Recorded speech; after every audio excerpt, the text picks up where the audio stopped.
Topic global environment issue green house effect. तो आज हम ग्रीन हाउस इफेक्ट के बारे में डिस्कस करेंगे, जो एक क्या है, एनवायरमेंटल इशू है। सो ग्लोबल एनवायरमेंटल इशू होते क्या हैं? जो भी ऐसी प्रॉब्लम्स हैं, चाहे वो नेचुरल प्रॉब्लम हो यानी कि नेचर से हो रही हो, या फिर ह्यूमन जो एक्शंस होते हैं, हम जो एक्शंस करते हैं, एक्टिविटीज करते हैं, उनकी वजह से जब हमारी एनवायरमेंट डिग्रेड होती है, एनवायरमेंट में कोई कमी आती है, उसी को हम क्या करते हैं, एनवायरमेंटल इशू। यानी कि एनवायरमेंटल इशू क्या है? किसी भी रीजन से, कोई भी कोज हो सकता है, नेचुरल कोज भी हो सकता है और हमारा ह्यूमन कोज भी हो सकता है। जब उससे हमारी एनवायरमेंट पे अनफेवरेबल और नेगेटिव इम्पैक्ट पड़ता है, वो हमारी एनवायरमेंट के लिए क्या है, एक इश्यू है, एक प्रॉब्लम है, और उसी को हम क्या बोलते हैं, एनवायरमेंटल इश्यू। उसमें हमारा क्या क्या आ सकता है? पोल्यूशन है, ग्लोबल वार्मिंग है, ओजोन लेयर डिप्लेशन है, एसिड रेन है। ये सब हमारे क्या है, एनवायरमेंटल इश्यू हैं, जिनके साथ हमें डील करना है, जिन्हें हमें कोप करना है, ताकि हम अच्छे से सर्वाइव कर सकें। सो आज हम डिस्कस करेंगे ग्रीन हाउस इफेक्ट के बारे में कि वो होता क्या है। सबसे पहले green house effect. The green house effect is a natural process that warms the earth surface and troposphere. यानी कि हमारी जो अर्थ की लेयर होती हैं, एटमॉस्फेयर में डिफरेंट डिफरेंट लेयर होती है, तो जो सबसे नीचे लेयर होती है वो कौन सी होती है? ट्रोपोस्फेयर होती है, लोवेस्ट जो लेयर है। उसको जब हमारी अर्थ के सरफेस को जो चीज गर्म करती है, वही हमारे क्या है, ग्रीन हाउस इफेक्ट। कि हमारे पास सनरेज आती हैं, उससे हमारी अर्थ को हीट मिलती है, लेकिन जितनी हीट हमें सनरेज से मिलती है, क्या उतनी इनफ है? उतनी हमारे लिए इनफ नहीं है। हमें एक्स्ट्रा हीट की जरूरत है, यानी कि टेम्परेचर को थोड़ा इंक्रीज करने की जरूरत है, अगर हम अर्थ पे सरवाइव करना चाहते हैं। अर्थ का एवरेज टेम्परेचर क्या है? फॉर एग्जाम्पल, कि हमें अगर अर्थ पे सर्वाइव करना है, तो उसका एवरेज टेम्परेचर हमारा कितना होना चाहिए? 15 डिग्री सेल्सियस होना चाहिए। जो होता है ग्रीन हाउस इफेक्ट की वजह से, अगर हमारे पास ग्रीन हाउस इफेक्ट है तो हम 15 डिग्री सेल्सियस को अचीव कर पाते हैं। अदरवाइज हमारा क्या है, वो -18 डिग्री सेल्सियस रह जाता है, जिसपे हम सर्वाइव नहीं कर सकते। Green house about 33 degree Celsius का हमें क्या करता है, बेनिफिट प्रोवाइड करता है। इसीलिए ग्रीन हाउस गैसेस क्या है, हमारे लिए बहुत यूजफुल है। हम तभी सर्वाइव कर सकते हैं अर्थ पे, जब हमारे पास क्या है, ग्रीन हाउस गैसेस हैं। बट ग्रीन हाउस गैसेस जब एक्सेसिव होने लग जाती हैं, ऐसा होता है कि जब अर्थ का टेम्परेचर, अगर हम बोल रहे हैं कि 15 होना चाहिए, अगर हमारी एक्सेसिव बहुत एक्स्ट्रा अमाउंट में ग्रीन हाउस गैसेस होंगी, तो वो टेम्परेचर उससे भी हाई हो जाएगा। और सिमिलरली, अगर हम लो टेम्परेचर पे नहीं रह सकते, वहां सर्वाइव नहीं कर सकते, तो हम ज्यादा हाई टेम्परेचर पे भी सर्वाइव नहीं कर सकते। और वही अब एक प्रॉब्लम बन रहा है हमारे लिए, कि हमारी जो ग्रीन हाउस गैसेस है, उनका एमिशन बहुत ज्यादा हो रहा है, जिसकी वजह से सर्वाइवल में डिफिकल्टीज आती हैं। उसे कैसे कंट्रोल करना है, यही हमारा क्या है, एनवायरमेंटल इशू है। अब ग्रीन हाउस गैसेस जो हैं, वो कौन कौन सी गैसेस होती हैं? उसके अंदर हमारा आता है water vapours, carbon dioxide, methane, और वाटर CFCs यानी कि क्लोरोफ्लोरोकार्बन्स, जो हम रेफ्रिजरेटर्स यूज करते हैं, उनसे हमें CFCs यूज होती है। ये सब हमारे क्या है, डिफरेंट डिफरेंट गैसेस हैं जो ग्रीन हाउस गैस को बनाती हैं। ये जो है ग्रीन हाउस गैसेस हमारे लिए इंपॉर्टेंट है, हमारी अर्थ के लिए इंपॉर्टेंट है, इसीलिए इनका एमिशन हमारे लिए क्या है, यूजफुल है। बट अगर इनका ओवर एमिशन होता है, तो वो हमें नेगेटिवली अफेक्ट करता है और अर्थ के टेम्परेचर को बहुत ज्यादा हाई कर देता है, जिससे हमारे जो ह्यूमन बीइंग है, अदर लाइव्स हैं, वो क्या है, उधर सर्वाइव नहीं कर सकती, एग्जिस्ट नहीं कर सकती।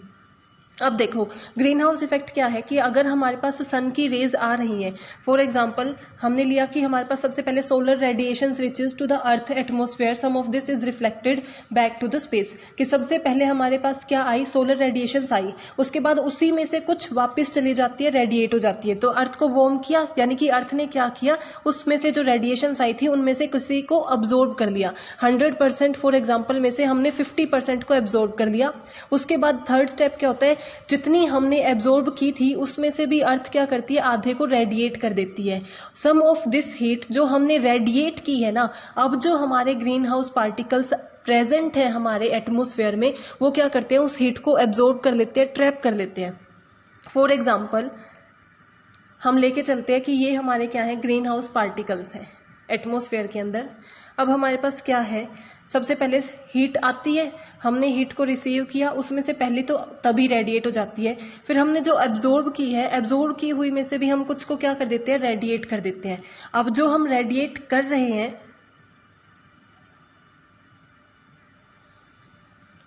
अब जो हमने रेडिएट की थी, जितने भी ग्रीन हाउस पार्टिकल्स हमारे प्रेजेंट थे वो क्या करते हैं, उस हीट को एब्जॉर्ब कर लेते हैं, और जैसे ही वो एब्जॉर्ब करते हैं वो क्या करते हैं, एक दूसरे के साथ बम्प करना स्टार्ट कर देते हैं, और उस बम्पिंग की वजह से क्या होता है, वो वापस अर्थ को क्या देते हैं, हीट देते हैं।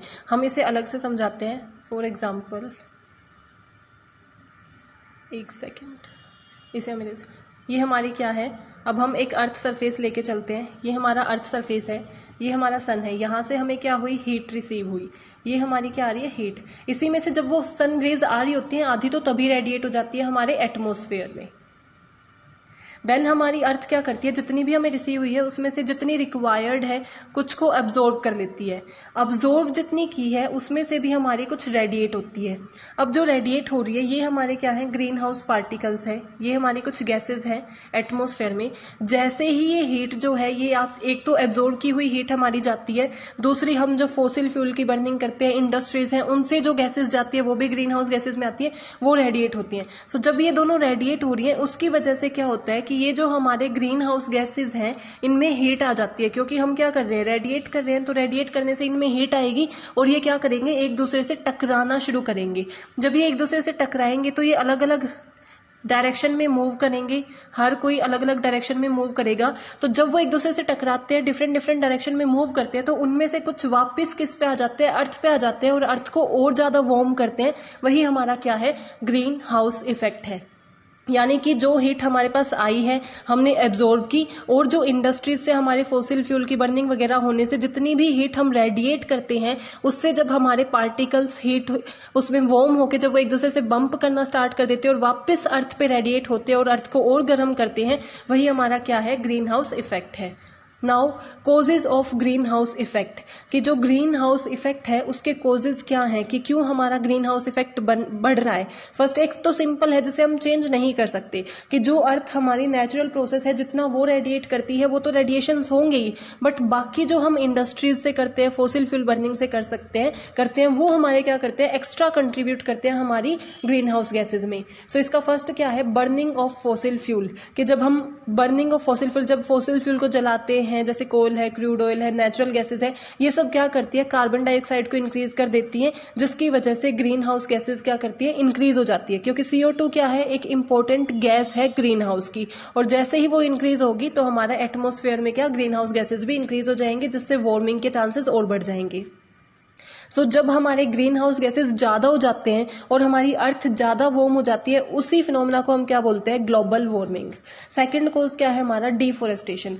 डिफोरेस्टेशन का मतलब क्या होता है कि हम कंप्लीटली रिमूव कर देते हैं, परमानेंटली क्या करते हैं, रिमूव कर देते हैं किसी भी ट्रीज को एक पर्टिकुलर प्लेस पे, कि यहाँ पे हम इंडस्ट्रियल वर्क करेंगे, यहाँ पे हम फ्लाईओवर बनाएंगे, डैम बनाएंगे। इन सब वर्क के लिए हम क्या करते हैं कि हटा देते हैं, पेड़ों को काट देते हैं। परमानेंटली जब काट दिया जाता है उसे हम क्या बोलते हैं, डिफोरेस्टेशन। अब पेड़ क्या होते हैं, सबसे बड़ी सोर्स है हमारे किस चीज की, O2 की, यानी कि ऑक्सीजन हमें प्रोवाइड करते हैं और CO2 को वो कंज्यूम करते हैं। बट अगर हम पेड़ काटेंगे तो हमारी जो CO2 का अमाउंट है वो इंक्रीज होगा, क्योंकि अब उसे कोई कंज्यूम करने वाले नहीं रहेंगे। सो वो जो है हमारा डिफोरेस्टेशन भी क्या कंट्रीब्यूट करता है, ग्रीन हाउस गैस में कंट्रीब्यूट करता है। Then next is increase in population, कि अगर हमारी पॉपुलेशन इंक्रीज होगी, जितनी ज्यादा पॉपुलेशन होगी उतनी ज्यादा डिमांड होगी, जितनी ज्यादा डिमांड होगी उसे फुलफिल करने के लिए हमें मैन्युफैक्चरिंग का वर्क ज्यादा करना पड़ेगा, इंडस्ट्रीज का वर्क करना पड़ेगा, और उसी से हमारी क्या होती है, ग्रीन हाउस गैसेज निकलती है, वो पॉल्यूशन क्रिएट करते हैं और उससे हमारी ग्रीन हाउस गैसेज एमिट होती हैं। देन फार्मिंग के अंदर, यानी कि जो एग्रीकल्चरल वर्क हम करते हैं उसके अंदर हम क्या, फर्टिलाइजर्स का यूज किया जाता है या पेस्टिसाइड्स का यूज किया जाता है, ये सब चीजें क्या करती है, कंट्रीब्यूट करती हैं ग्रीन हाउस गैसेस के अंदर। ये फर्टिलाइजर्स का जो यूज किया जाता है, पेस्टिसाइड का जो यूज करते हैं, ये हमारी नाइट्रियस ऑक्साइड को इंक्रीज करते हैं, वो भी हमारी एक ग्रीन हाउस गैस है, और जिसकी वजह से वार्मिंग और इंक्रीज हो जाती है। नेक्स्ट कोज क्या है, इंडस्ट्रियल वेस्ट एंड लैंडफिल्स, यानी कि जितनी भी इंडस्ट्रीज हैं उनका जो वेस्ट है, जो भी इंडस्ट्रीज हैं उनमें क्या होता है, स्मोक होता है, धुआं निकलता है, पोल्यूशन निकलता है, वो सब क्या करता है, ये जो गैसेज हैं जो हमारे लिए हार्मफुल है इसी को क्रिएट करता है। सो जो भी हमारा इंडस्ट्रियल वेस्ट आता है वो सीमेंट प्रोडक्शन से हो सकता है, कोयल माइनिंग से हो सकता है, ऑयल एक्सट्रैक्शन से, यानी कि किसी भी तरीके की इंडस्ट्रीज होती है उनका जो वेस्ट होता है, कुछ इंडस्ट्रीज क्या करती हैं, उन्हें एयर में एमिट कर देती हैं, कुछ वाटर में एमिट करती हैं, ये सब क्या करती है, रिलीज करती हैं ग्रीन हाउस गैसेज को, और जिसकी वजह से ग्रीन हाउस इफेक्ट क्रिएट होता है। Now effects of green house effect, कि सबसे पहले हमने क्या देखा कि ग्रीन हाउस इफेक्ट होता क्या है, उसकी कैसे वर्किंग होती है। देन हमने देखा कोजेज, यानी कि क्या क्या कोजेज है, किस वजह से वो हो रहा है। अब हम देखेंगे इफेक्ट, कि ग्रीन हाउस इफेक्ट होने से क्या क्या इम्पैक्ट पड़ रहे हैं। तो फर्स्ट इज ग्लोबल वार्मिंग। मैंने अभी बताया था कि क्योंकि वो एक्स्ट्रा वार्मिंग आ जाती है, ज्यादा उसके अंदर वार्मिंग होती है, उसकी वजह से हमारी जो अर्थ का टेम्परेचर है वो नॉर्मल से हाई हो जाता है। वही हमारी क्या है, ग्लोबल वार्मिंग, कि एक्स्ट्रा एवरेज से ज्यादा टेम्परेचर होना, इंक्रीज होना, वो हमारी ग्लोबल वार्मिंग क्रिएट करता है। Second is depletion of ozone layer. Ozone layer क्या है, हमारे जो ट्रोपोस्फेयर और स्ट्रेटोस्फेयर, यानी कि फर्स्ट लेयर हमारी क्या है, ट्रोपोस्फेयर, उसके बाद हमारी क्या आ जाती है, स्ट्रेटोस्फेयर। ये अगर हमारी ट्रोपोस्फेयर, ये स्ट्रेटोस्फेयर, तो इसके बीच में हमारी क्या है, एक ओजोन लेयर है। और ये ओजोन लेयर हमें क्या करती है, जो सन से हमारी रेज आती है, अल्ट्रावायलेट रेज, जो यूवी रेज होती हैं, जो हमें क्या करती है, डेंजरस है हमारे लिए, उनसे प्रोटेक्ट करती है।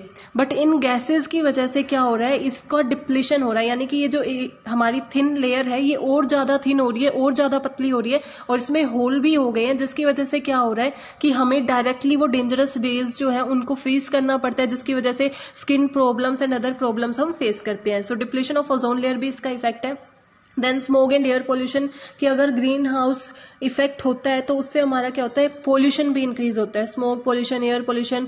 क्योंकि हम क्या करें, ग्रीन हाउस इफेक्ट होता किस चीज से है, इंडस्ट्री जब वेस्ट रिलीज करती है, डिफोरेस्टेशन होता है, ये सब चीजें क्या करती हैं, पोल्यूशन में क्रिएट करती है, पोल्यूशन में कंट्रीब्यूट करती है, क्योंकि इंडस्ट्रीज का जो वेस्ट है वो वाटर पोल्यूशन क्रिएट करता है, एयर पोल्यूशन क्रिएट करता है। सो इससे हमारा क्या है, हमारा एयर क्वालिटी इंडेक्स भी कम हो रहा है। Then next is acidification of water bodies, यानी कि ग्रीन हाउस गैसेज क्या कर देती है, टेम्परेचर को बहुत हाई कर देती है, हमारे एटमॉस्फेयर का टेम्परेचर बढ़ जाता है, जिससे एसिड रेन के चांसेस भी इंक्रीज हो जाते हैं। एसिड रेन यानी कि वाटर की जगह एसिड रेन आना, उसकी पीएच वैल्यू में चेंज होने की वजह से वो एसिडफाई हो जाती है और एसिड रेन के चांसेस बढ़ जाते हैं, जिसकी वजह से जो वाटर बॉडीज है वो भी क्या है, अच्छे से सर्वाइव नहीं कर पाती, क्योंकि एसिड में रहना ईजी नहीं है, और वो तो इतना मीन्स कोई सर्वाइव ही नहीं कर सकता, एग्जिस्ट नहीं कर सकता है एसिड में। सो जो हमारे वाटर बॉडीज है, ऐसे एनिमल्स हैं जो वाटर में रहते हैं, उनके लिए सर्वाइवल और एग्जिस्टेंस डिफिकल्ट हो जाता है, उन पे इंपैक्ट डालते हैं।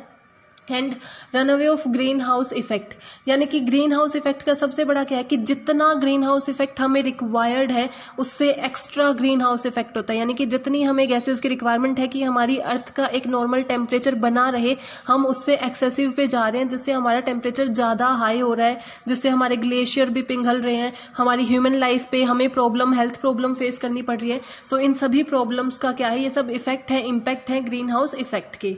Now solution to green house effect, कि हम क्या सॉल्यूशन अडॉप्ट कर सकते हैं ग्रीन हाउस के साथ डील करने के लिए, जो हम ग्लोबल वार्मिंग में है, जो हम extra green house effect use कर रहे हैं, उससे हम कैसे डील कर सकते हैं। तो first is use less energy, कि हमें ये जो फोसिल फ्यूल की बर्निंग करते हैं एनर्जी के लिए, उसको हमें यूज करना कम कर देना चाहिए, उसकी सस्टेनेबल यूज करना चाहिए, जितना रिक्वायर्ड है उतना ही यूज करें। अगर उसके साथ हम किसी अल्टरनेटिव या सब्सटीट्यूट का यूज कर सकते हैं तो उसकी जगह हमें उसका यूज करना चाहिए, ताकि हम अपने एमिशन को कंट्रोल कर सकें। जनरेट इलेक्ट्रिसिटी विदाउट एमिशन, कि हमें कैसी इलेक्ट्रिसिटी यूज करनी चाहिए, जैसे न्यूक्लियर पावर प्लांट्स को यूज करना चाहिए, जिससे रिन्यूएबल एनर्जी हमें मिले, जिसको हम क्या करें, जिससे एमिशन कम से कम हो, जिससे ग्रीन हाउस गैसेज जो है, CO2 है, नाइट्रस ऑक्साइड है, मीथेन है, उनका जो हमारा एमिशन है वो कम से कम हो, ऐसी इलेक्ट्रिसिटी को जनरेट करना चाहिए, बायोमास इलेक्ट्रिसिटी को जनरेट करना चाहिए। Then travel without green house gas, कि हम क्या करते हैं, जैसे हम जो ट्रैवलिंग करते हैं, ट्रांसपोर्टेशन मीन्स यूज करते हैं, इससे पॉल्यूशन क्रिएट होता है। सो इसके लिए हमें क्या करना चाहिए, अगर हमारा शॉर्ट, हमें स्मॉल एरिया में जाना है तो वहां पे हमें पैदल चले जाना चाहिए, साइकिलिंग कर लेनी चाहिए, जो हम ऐसे ट्रैवल का या फिर ट्रांसपोर्टेशन का यूज कर सकते हैं जिससे पॉल्यूशन कम होता है। सो हमें हमेशा उसी को चूज करना चाहिए, हमें ग्रीन हाउस गैसेज कम एमिट हो, इस पे ध्यान देना चाहिए।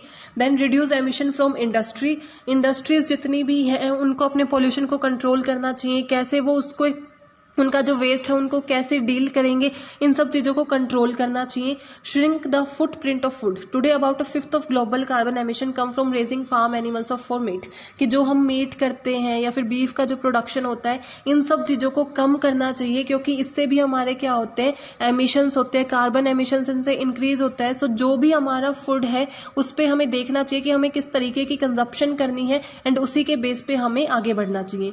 Take carbon dioxide out of the air, कि जितना हो सके आपको CO2 को कम करने की कोशिश करनी चाहिए। और वो आप कैसे कर सकते हो, आपको प्लांटेशन करनी चाहिए, अफॉरेस्टेशन एंड क्या करना चाहिए, रिफॉरेस्टेशन। रिफॉरेस्टेशन का मतलब क्या होता है, जहां पहले हमारे ट्रीज थे उनको हटा दिया गया था, अब हम वहां पे दोबारा जब ग्रो करते हैं ट्रीज को, वो हमारा है रिफॉरेस्टेशन। और अफॉरेस्टेशन क्या होता है, जहां पहले ट्रीज नहीं थे, हम ऐसे ही प्लेस पे जहां पहले से कोई ग्रीनरी नहीं थी, वहां पे जब हम प्लांटेशन करते हैं, वहां पे जब हम ट्रीज लगाते हैं, वो हमारा कहते हैं अफॉरेस्टेशन। तो हमें इन सब चीजों को करना चाहिए। एज वेल एज गवर्नमेंट को रेगुलेशंस बनानी चाहिए कि गवर्नमेंट कुछ रूल्स बनाए, कुछ पॉलिसी बनाए जिसके अकॉर्डिंगली एमिशन को कंट्रोल किया जा सके। सो ये सब सॉल्यूशन अडॉप्ट करके हम क्या कर सकते हैं, ग्रीन हाउस को कंट्रोल कर सकते हैं।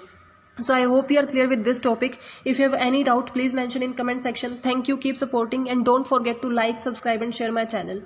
Thank you.